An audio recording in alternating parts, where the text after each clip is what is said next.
Hello my dear students, welcome you once again on the YouTube channel Angrezi academy. Dear students, हम आज आपके लिए जो कंजक्शन जो हैं उनकी क्वेश्चंस की बहुत ही बेहतरीन सीरीज आपके लिए लेके आए हैं।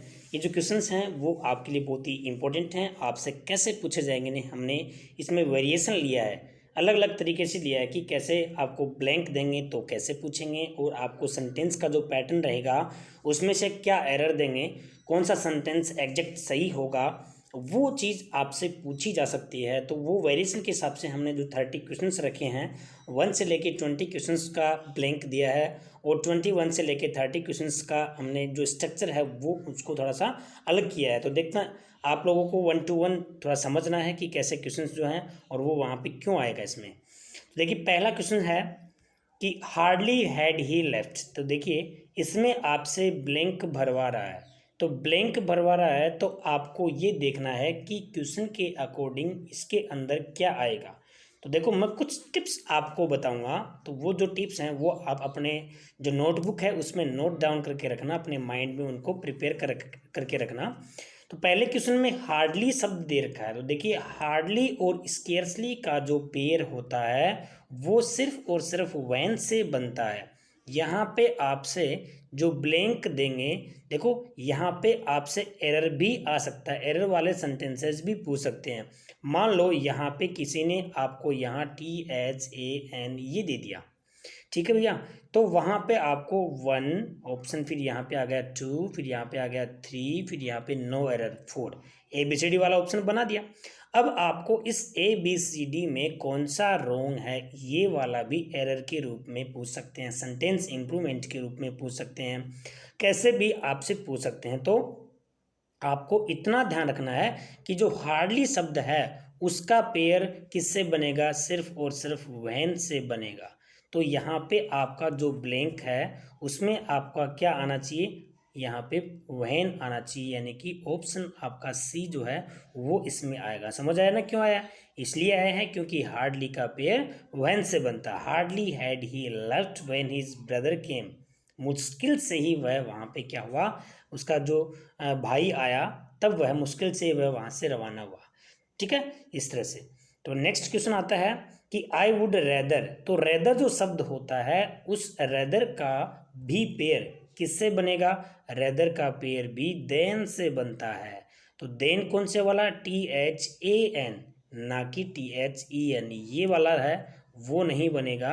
ये B ऑप्शन दे रखा है उसमें ये वाला बनेगा। नहीं, रेदर का पेयर किससे बनता है भाई, देन से बनता है।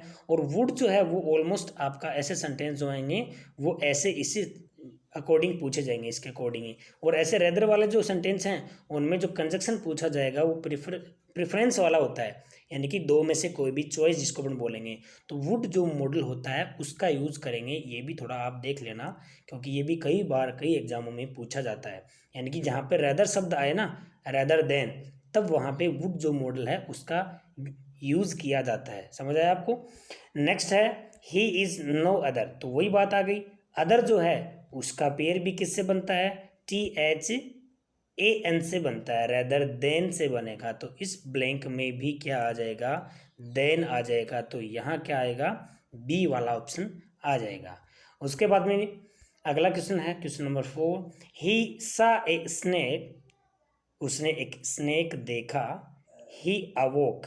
तो यहाँ पे टाइम इवेंट की बात कर रहा है। किसकी बात कर रहा है, टाइम इवेंट की बात कर रहा है। तो टाइम इवेंट यानी कि जब जागा तब उसने स्नेक देखा। तो टाइम इवेंट के लिए हमेशा व्हेन का यूज किया जाता है।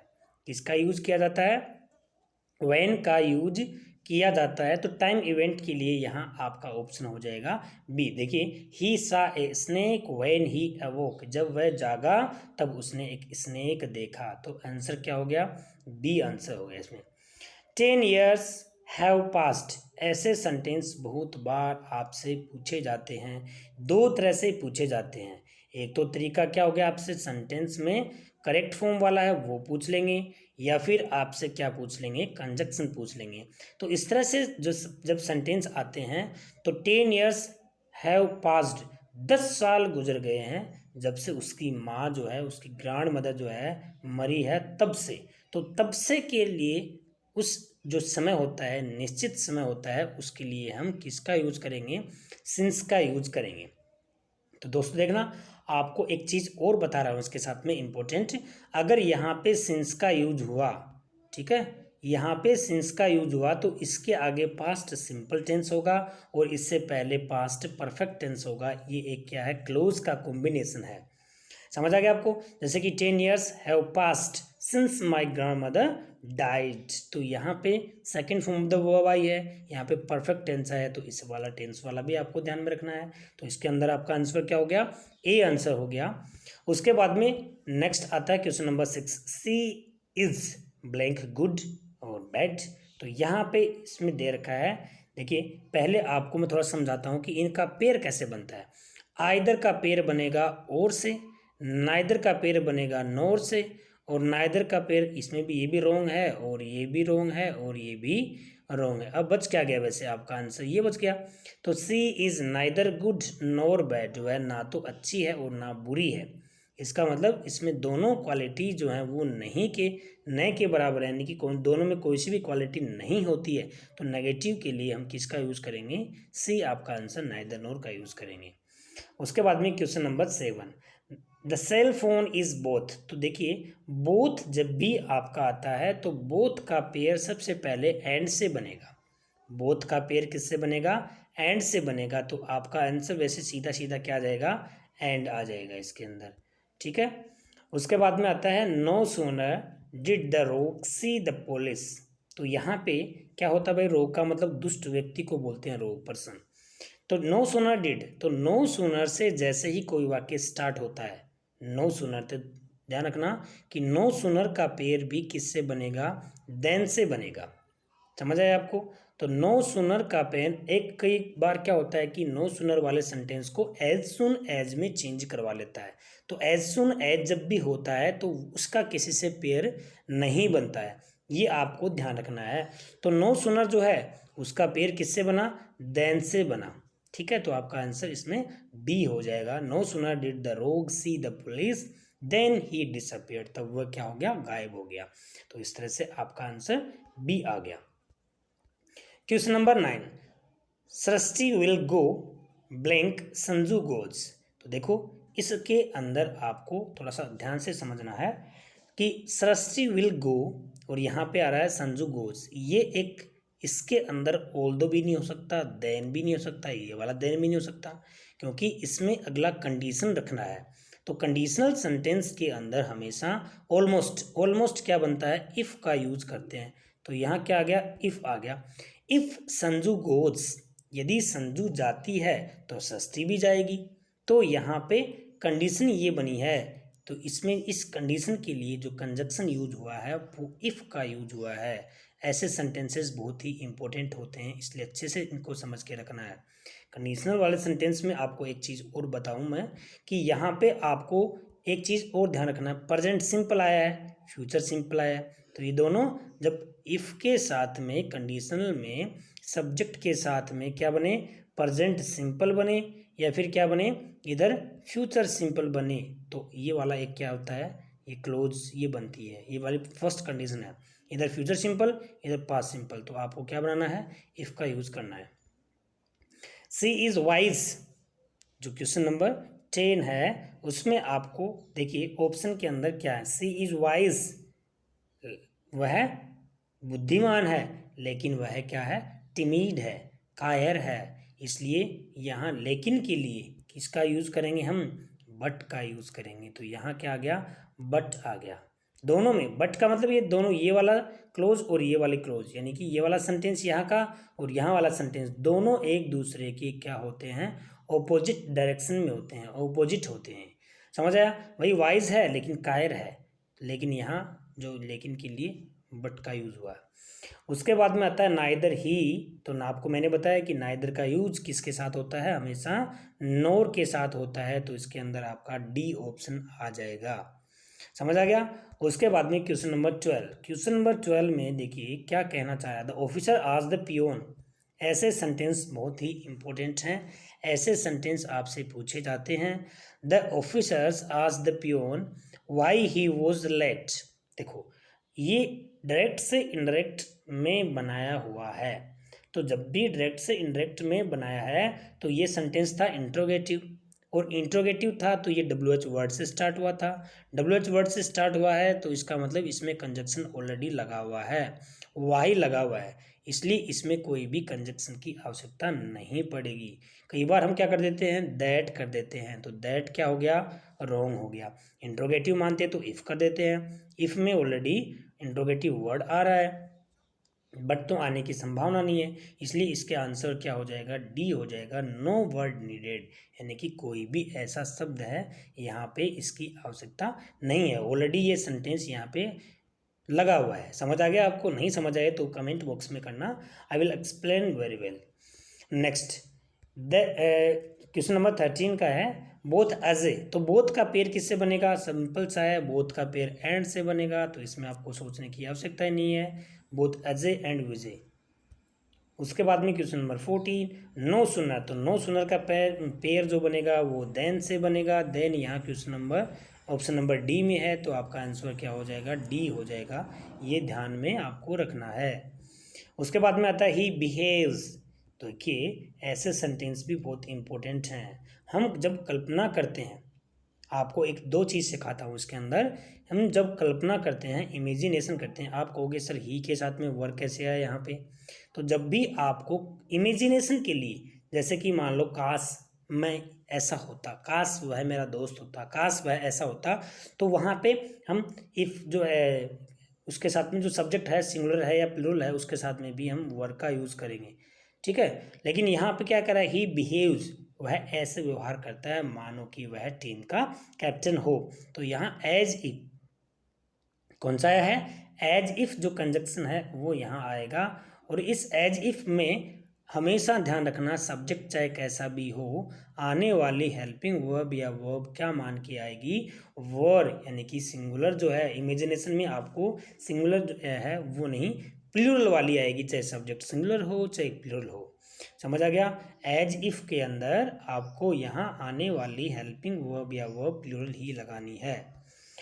रवि, प्रकाश, आर, देखो ऐसे जो सेंटेंस होते हैं बहुत इंपॉर्टेंट होते हैं। रवि है, ठीक है, रवि है और उसके बाद में आपका प्रकाश है, दो सब्जेक्ट हैं और यहाँ आर आ रहा है, तो जब दो सब्जेक्ट एंड से या बोथ एंड से जुड़ते हैं तभी तो क्या बनेगी, ये प्लूरल बनेगा, और से नहीं बनेगा, नोर से नहीं बनेगा, बट से नहीं बनेगा, एंड से बन जाएगा। एंड से जब दो सब्जेक्ट जुड़ते हैं तो वो प्लूरल बन जाते हैं और आने वाली हेल्पिंग वर्ब या वर्ब भी प्लूरल आएगी, इसलिए यहाँ आर हो जाएगा और एंड से जुड़ जाएगा। Make hay while the sunshine, ये वाली एक क्या है, ईडियम है, ये आप बहुत बार सुनते हो, make hay while the sunshine, तो इसमें वाइल जो है ये इसमें क्या आ गया, कंजक्शन ये आ गया इसमें, ये एक ईडियम है, बहुत बार नॉर्मली बोली जाती है, make hay while the sunshine. Okay, he is so weak, तो देखिए सो वाले जो सेंटेंसेज होते हैं तो सो का पेयर ऑलमोस्ट, मैं ऑलमोस्ट वर्ड काम में ले रहा हूँ, ऐसे इस सिचुएशन में जब यहाँ सब्जेक्ट के साथ में कैन नोट या कुड नोट आता है और यहाँ पे सो आए तो सो का पेयर दैट से ही बनेगा, ये आपको ध्यान रखना है। ही is so week that he can not work, इसलिए यहाँ बी आ जाएगा। Question number 19, although he is rich, तो ऑल्दो जो है, ऑल्दो, दो, ये जो होते हैं इनका जो पेयर बनेगा वो यट से बनेगा, ये आपको ध्यान रखना है, पेयर यट से ही बनेगा, या तो इनका बनेगा नहीं, ठीक है। देखिए यहाँ पे अगर मान लो कोई भी ये इनमें से नहीं होता तो भी चल जाता, although he is rich, comma लग गया ना, ही इज अनहैप्पी, ये दोनों एक दूसरे के कॉन्ट्राडिक्टरी होंगे, यानी कि एक दूसरे के विपरीत होंगे। ऑल्दो, यद्यपि वह धनवान है फिर भी वह खुश नहीं है, तो इसमें यट जो है ऑल्दो और दो है उनके साथ में हमेशा यट का यूज होगा, होगा तो, और नहीं होगा तो वो अपने आप में अकेले भी सही हैं, तो आपका आंसर इसमें क्या आ जाएगा, बी आ जाएगा। समझ आ गया भैया? उसके बाद में walk slowly you may fall, तो 20 का क्वेश्चन है, इसमें ये है कि वॉक स्लोली, धीरे चलो अन्यथा तुम क्या हो जाओगे, गिर जाओगे।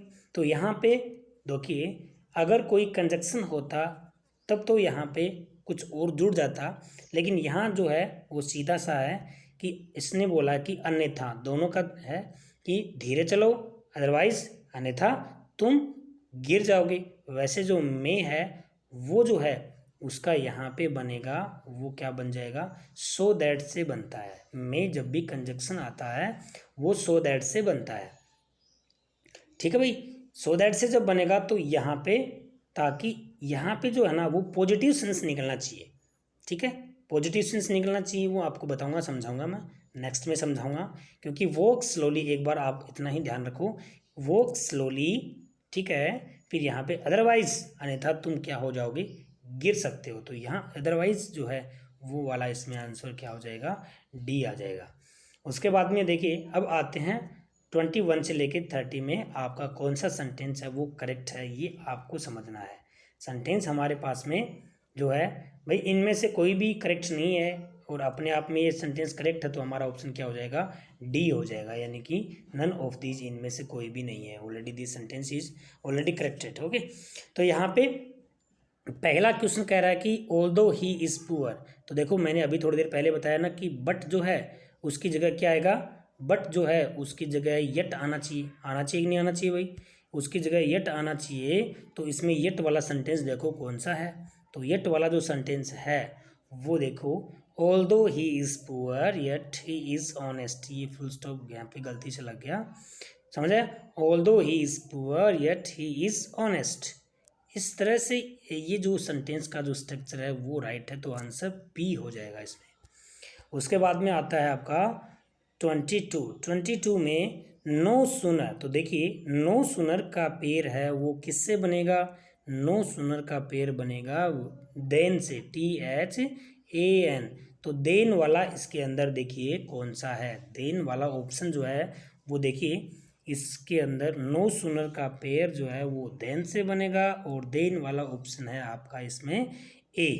नो सुनर जो है वो कौन सा है, no sooner did I step out of the house then it started raining.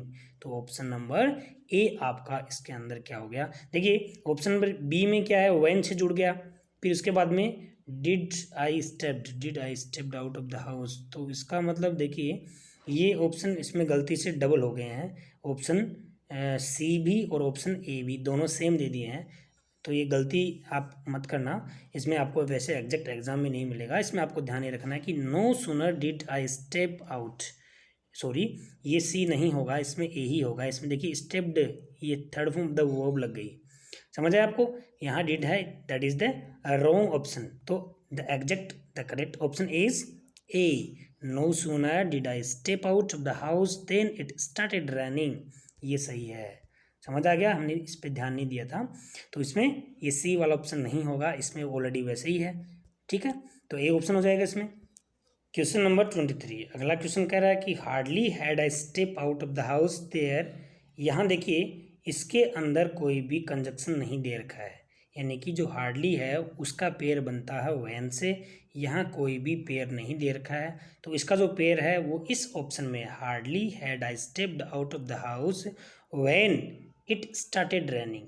तो यहाँ जो है वो व्हेन से आपका आंसर इसमें क्या हो जाएगा, एग्जैक्टली आंसर ए हो जाएगा इसमें। समझ आ गया आपको, क्योंकि हार्डली का पेयर सिर्फ और सिर्फ किससे बनता है, व्हेन से बनता है। उसके बाद में अगला आता है आई हैड स्केर्सली। तो देखिए मैंने आपको बताया कि स्केर्सली का पेयर भी किससे बनेगा, व्हेन से बनेगा। स्केर्सली का पेयर भी किससे बनेगा, व्हेन से बनेगा। तो देखो इसमें कौन सा है, यहाँ पे है आई हैड स्केर्सली। तो यहाँ एक सेंटेंस का जो स्ट्रक्चर है वो देखिए, स्केर्सली हैड आई, ये इन्वर्जन होता है, ये आपको ध्यान रखना है, ठीक है। ये इन्वर्जन होता है, यानी कि हैड जो है उसके पहले ही स्केर्सली इसका यूज होगा। समझ आया क्या आपको, यहाँ आई हैड स्केर्सली नहीं होता है कभी भी। ये जो सेंटेंस जो है इसका स्ट्रक्चर जो है वो बिल्कुल रॉन्ग है, समझ आया। यहाँ पे तो इसका जो स्केर्सली जो वर्ड है वो स्टार्टिंग पॉइंट में आएगा। देखिए आपको मैं वापस एक बार पीछे सेंटेंस की तरफ लेके जाता हूँ। देखिए हार्डली हैड आया नहीं इसमें, देखिए वैसे ही इसका जो इन्वर्जन होगा वो स्टार्टिंग पॉइंट में होगा। तो क्वेश्चन नंबर 24 के अंदर आपका जो ऑप्शन है बी वो होगा, scarcely had I open the door. When तो ऑलरेडी है इसके अंदर, तो जो पेयर है वो ऐसे बनेगा और स्टार्टिंग पॉइंट ये आ जाएगा। उसके बाद में आता है Tony is not only wise but honest. तो देखिए मैंने आपको बताया ना कि जैसे कि नॉट ओनली है तो नॉट ओनली का पेयर बट ऑल्सो से बनना चाहिए। तो बट ऑल्सो कौन सा है इसमें, देखिए ऑप्शन नंबर कौन से में है, बट ऑल्सो जो है वो नॉट ओनली और बट ये वाला देखिए question number option number C. Tony is not only wise but honest also, कोई दिक्कत नहीं होता है, ऑल्सो बाद में भी आ सकता है और यहाँ पे भी आ सकता है। तो Tony is not only wise but honest also, ठीक है, तो ऑप्शन सी हो जाएगा इसमें। उसके बाद में question number 26, unless you do not disclose the secret I shall not let you go.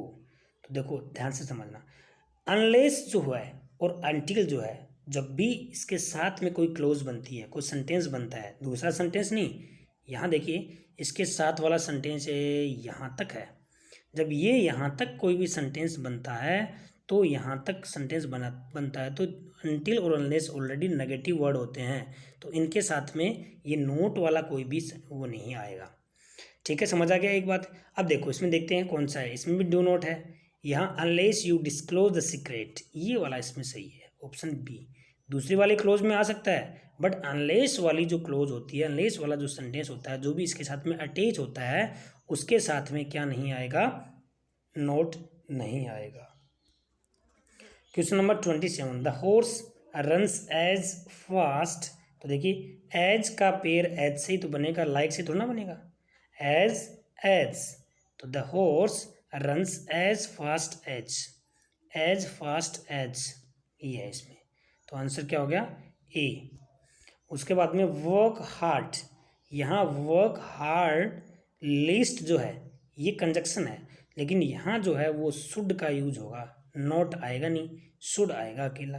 तो देखिए इसमें जो आपका 28 है उसके अंदर देखो ऑप्शन कौन सा है, 28 में ऑप्शन आ गया सी, देखो ये रहा शुड और fail, work hard list you should fail, यानी कि लिस्ट कभी भी आता है तो उसका पेयर ये जो शुड मॉडल ना इससे बनेगा, कोई भी नेगेटिव वर्ड नहीं होगा। इसका मतलब ऑलरेडी क्या होता है, ऐसा ना हो कि कठिन मेहनत करो, ऐसा ना हो कि तुम फेल हो जाओ, तो वहाँ पे ये वर्ड जो है ये सेंटेंस बहुत ही अच्छा सेंटेंस है।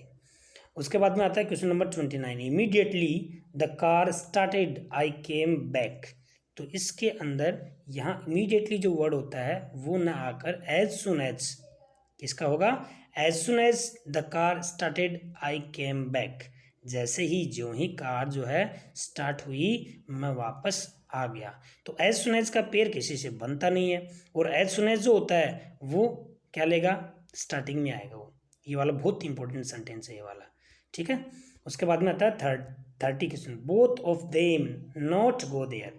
तो बोथ ऑफ देम जो है यहाँ पे बोथ ऑफ देम न होकर नाइदर ऑफ देम होगा, नाइदर ऑफ देम, यानी कि देखो ये सेंटेंस है, both of them not, sentence का स्ट्रक्चर ही गलत है, ठीक है, वाज नॉट ये भी रॉन्ग है, नाइदर ऑफ देम और ये भी रॉन्ग है, neither of them did not go there ये एग्जैक्ट वर्ड है, बोथ ऑफ देम भी हो सकता है बट यहाँ पे नोट सीधा थोड़ा आता है, नोट हमेशा हेल्पिंग वर्ब के साथ आता है, समझ आया।